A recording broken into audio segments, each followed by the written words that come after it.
to the Marauders, but the Marauders can shoot the Zealots, and the Zealots can't back away because of the concussive shell. So you can get in tons of hits on the Zealots, and once the Zealots are gone, your Marine Marauder force is just infinitely more powerful against a Stalker Immortal army. Just because while they're getting, while the Marauders are shooting at these units, they aren't getting slashed in the face by a bunch of Zealots. So it looks like we have Zom just continuing to macro off of 2 gates and 1 Robo Bay. He really should be throwing down an expansion right now in response to the fact that I got a planetary fortress. I'm due to the fact that I got this planetary fortress and not an orbital command, I'm going to be having less mules. Because of that, I'm going to have a slightly smaller army and also a little less mobility when it comes to scouting and just overall, I don't know, just effectiveness. And because of that, he can probably afford to get this Nexus a little earlier. It's a trade-off you make by going for a more defensible building here. And the thing is that when you see a player going Immortals, usually you think, oh, I can't just make a planetary fortress and be safe because the Immortals take 10 damage a hit from it. But you can control that planetary fortress, and you should control it, especially against this kind of army. You want to be focus firing things like sentries, especially if they're bunched up together, because a planetary fortress can 2-shot a sentry. Actually, no, it can't, because I didn't realize they have 1 base armor. It can 3-shot a sentry, or 2-shot it and then have 1 health left for Marines to clean up. And that kind of support is really effective. You just don't want your planetary fortress targeting the Immortals. In the same way you don't want your tanks targeting Immortals. So it looks like I'm 4 Raxing, and I've got a double starport. Gonna pump out 2 Vikings, just because I know he's on Robo. I haven't been able to scout, and the reason I'm doing this is because I only have 1 orbital command. In order to really afford the mid game to scout, with scans, you need to have that 2nd orbital command. It's one of the reasons why players opt for 2 orbital commands and then the planetary fortress at their 3rd. I obviously didn't do that this game just because I made a judgment on the opponent's forces, and because of that, I'm going to be getting 2 Vikings out in anticipation of Colossus. He has the Robo. He saw that I went Marine Marauder. I don't expect him to tech to Templar, which of course naturally that's what he's going to do, because whatever I expect, he will do the opposite.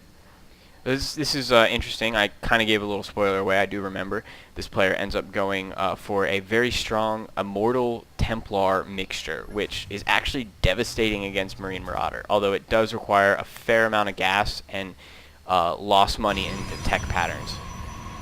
So he's going to be throwing down his Templar archives right around the time he gets his expansion really fully saturated, and he's got the 4 gases running. I have done my expansion earlier, and I have a fair number of fair amount of saturation here. I'm just going to be dropping some units, running them all the way over here. I don't know why I didn't take out this pylon yet. Really need to move and take that out. Right at this point, he's got a very strong army. I'm scouting with this factory here. Always good to scout with this building, especially if you know you're not going to use it. Just make sure you have enough starports down before you lose it if you are intending on scouting it that effectively. Didn't really see anything here, but it is nice to see the count of the Immortals and everything. Know that I probably don't need to worry about Colossus because he has that many Immortals. He's not going to be doing anything else. And so now I see the Templar Archives. Really should be trying to snipe this Templar Archives, but I thought I don't really have the forces to do it. If I had all Marines, I probably could have done it. Marines do a little bit more damage than Marauders, even to buildings. Need to pick these up. There we go. Gonna back them out. And the important thing about backing these out here is that you can do this again. As soon as he runs his army out, because it's a natural reaction, oh, I defended it, I'm super safe. Ooh, nice little placement of another group. I really like the 1 medevac harassment with Terran, because a single medevac with Marauders and Marines is so effective at taking out probes, taking out like tech buildings. This only has 1,000 health. You can probably eat through that. You can chew through it, especially if the army's like positioned over here in enough time. I'm going to be moving in here, taking out 1 probe, 2 probes, 3, 4, like up to 7 or 8. Probably going to get about 10 probes, and then hopefully I should be able to just back out, pick up my forces, get out of there. And that's 10 free probes that I've taken out. Going to be using these Vikings to move around and scout because I see that he doesn't have Colossus. I don't need to keep them alive, critically. making medevacs now exclusively. Medevacs are very strong with splitting your forces up and using this kind of mobility. Still move around with this dropship. I did end up taking out that pylon, although I didn't actually catch it. Gonna be moving up here. I've thrown some ghosts into the mix now, so ghost Marine Marauder build. I have upgrades at +1, +0. Really need to be, okay, there we go, working on that. Should get another factory at some point. There we go, in order to get an armory, so I can start working on the +2 upgrades. A lot of players don't end up doing that when they go Marine Marauder because they don't want to have to build the armory in order to enable themselves to do that. And so this is a little scary for me. The Protoss player has secured himself pretty well with a very massive army that looks to be super effective against this army I have here. This is really going to come down to whether or not I can get off some good EMPs, whether or not I can continue to harass, and I am doing an excellent job of that with these 2 Vikings. You know, they weren't used to kill Colossus, so the next best thing you can do with them is to harass the mineral line and force 2 Zealot warp in back here, as well as killing a few probes. He really doesn't have that much saturation here.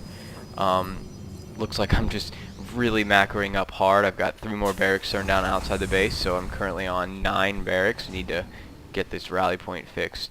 I used to rally point to my army no matter what, but I've recently discovered that the pros do the rally point to like your most critical defensible point for a reason. It allows you to not get your units separated like they're doing right here. This is really bad.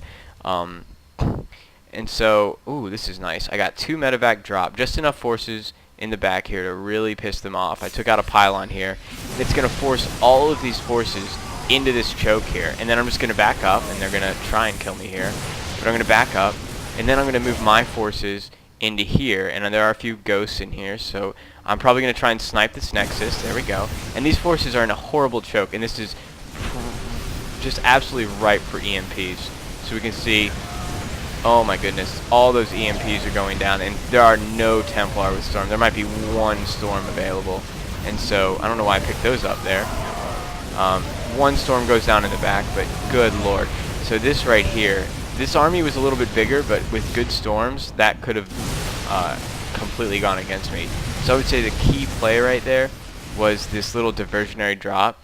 Use the map's, you know, natural choke points to your advantage. This choke point looks like in its advantage for the Protoss player because, hey, you know, they can get this really nice concave here.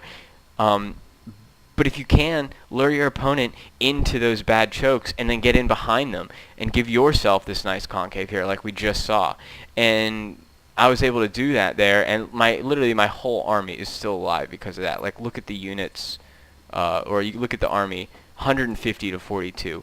Like, yes, Marine Marauder is overpowered, and yes, I feel bad for a Protoss that goes immortal, like Psystorm, and then gets his whole army EMP'd. But if he had been here, spread out with some concave, and just sent a few forces this way to deal with this, I probably would not have been able to break this. He probably could have fed back my ghost. He probably could have taken me out if he had spread out his sentries and force fielded as well as put some good storms down. But because he only had 1 storm and all those Templar were doing nothing, it was just completely rape. As I look down and see my rabbit just decimating my pants. That is not a meal, good lord. Alright, so thanks for joining me. Really enjoyed that cast and that awesome play on my part as I was taking this expansion as well. So thanks for watching, and join me again next time. Bye-bye.